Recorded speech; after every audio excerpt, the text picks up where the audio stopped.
नमस्कार मित्रमैत्रिणींनो. हसवण्यासाठी जन्म आपुला मांडणारा अभिनेता म्हणजे विजय पटवर्धन. घरात तसे अभिनयाचे गंधबारेही नव्हते. विजय पटवर्धन यांचे नवीन मराठी आणि रमण बागेतील शालेय जीवन फक्त क्रिकेटसारखे आवडीचे खेळ खेळण्यातच गेले. पुढे BMCC महाविद्यालयात पदवीचं शिक्षण घेत असताना अभिनयाची आवड निर्माण झाली. एकदा एका मित्रानं अगदी सहजपणे एका नाटकात काम करण्याची ऑफर दिली आणि पटवर्धन यांनी एक आव्हान म्हणून ती स्वीकारली. त्या नाटकातील भूमिकेनिमित्त त्यांनी रंगमंचावर जे पाऊल टाकलं ते कायमचंच. त्यांना अभिनयाचा तसा कोणताही वारसा नाही. शालेय वयातही तशी अभिनय निपुणता दाखवण्याची संधी नाही मिळाली.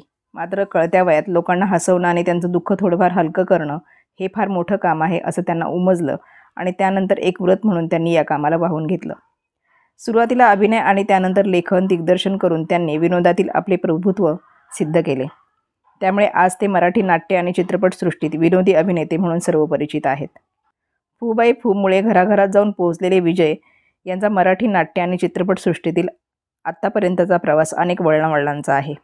विजय पटवर्धन मूळचे पुणेकर. बुधवार पेठेत त्यांचं बालपण गेलं. त्यांचे पणजोबा अण्णासाहेब पटवर्धन हे पुण्यातील एकेकाळचे प्रसिद्ध वैद्य होते. तर वडील श्रीनिवास पटवर्धन हे नेव्हीमध्ये कामाला होते. त्यामुळे घरात अभिनयाचे गंधवारे नव्हते. पुण्यातील पुरुषोत्तम फिरोदिया स्पर्धेत त्यांनी अनेक एकांकिका केल्या. तर चिअर्स, ऑल द घोस्ट यासारख्या एकांकिका स्वतः लिहून त्यांचे दिग्दर्शन केले. पुढील काळात त्यांनी बालनाट्यात कामही केलं. लोकांना हसून त्यांचं मनोरंजन करणं हे ध्येय मनात बाळगून पटवर्धन यांनी नाटकाच्या रंगमंचावर पाऊल टाकलं. शिवराज गोरले लिखित कुर्यात पुन्हा टिंगलम हे पटवर्धन यांचं पहिलं व्यावसायिक नाटक. त्यानंतर घरोघरी हीच बोंब, सासूबाईंचं असंच असतं, लग्नाची बेडी या गाजलेल्या नाटकांमधून त्यांना शरद तळवळकर, स्वरूप कुमार, अविनाश खर्शीकर आदी नामवंत कलाकारांबरोबर काम करण्याची संधी मिळाली. लग्नाची बेडीमध्ये तर त्यांनी गोकर्ण सोडून सर्व भूमिका केल्या. त्यामुळे त्यांच्या अभिनयात वैविध्यता आली आणि थोड्याच दिवसांनी पटवर्धन मुंबईच्या रंगमंचावर दाखल झाले. मोहन वाघ यांच्या ऑल द बेस्ट नाटकात काम करण्याची संधी त्यांना मिळाली. या नाटकात प्रारंभी आंधळा, मग बहिरा आणि नंतर मुका अशा तिन्ही प्रकारच्या भूमिका त्यांनी केल्या. या नाटकाचे सुमारे 2000 प्रयोग झाले. याशिवाय पटवर्धन यांनी हसवा फसवी, नांदा सौख्य भरे, टिपू लराणे, सबसे बडा रुपया, लग्न, व्यक्ती आणि वल्ली, विनय आपटे दिग्दर्शित रानभूल आदी नाटकांमधून विविध प्रकारच्या भूमिका केल्या. तर स्वभावाला औषध नाही, आनंदी आनंद या नाटकांचे लेखन, दिग्दर्शन करून त्यामध्ये भूमिकाही केल्या आहेत. नाट्य व्यवसायात चांगला जम बसल्यानंतर त्यांना कथाकथी या मालिकेतील भूमिकेची ऑफर आली आणि त्यांचे छोट्या पडद्यावर पदार्पण झालं.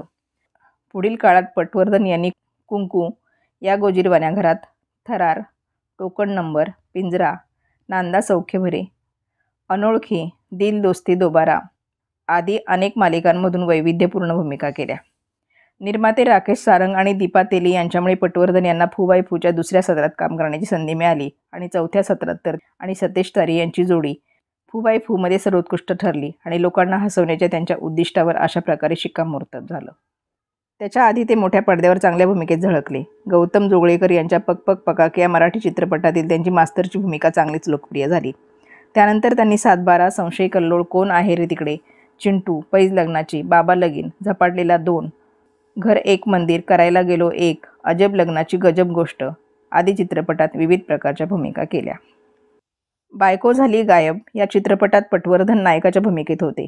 नायिका होती अभिनेत्री वर्षा उसगावकर आणि खलनायक होता शक्ती कपूर. ब्रेकिंग न्यूज या हिंदी चित्रपटातही त्यांनी एक वेगळी भूमिका केली. तसेच उलाढाल, टार्गेट, संशय कल्लोळ, ब्लफ मास्टर या चित्रपटांची पटकथा आणि संवाद लेखन त्यांनी केलं.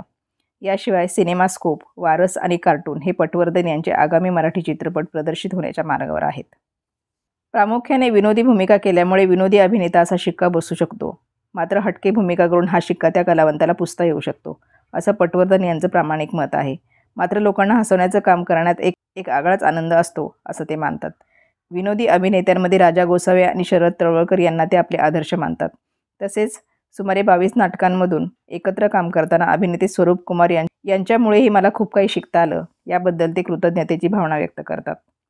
नांदा सौख्यभरे या नाटकामध्ये विसर भोळे काका आणि पक पक पकार या चित्रपटातील मास्तर या आपल्या विनोदी भूमिका त्यांना सर्वात जास्त आवडतात. सर्कस या चित्रपटाचे त्यांनी लेखन केले असून चित्रपटाला ते आपला ड्रीम प्रोजेक्ट मानतात. सध्या मराठी चित्रपटाला सुगीचे दिवस आलेले आहेत.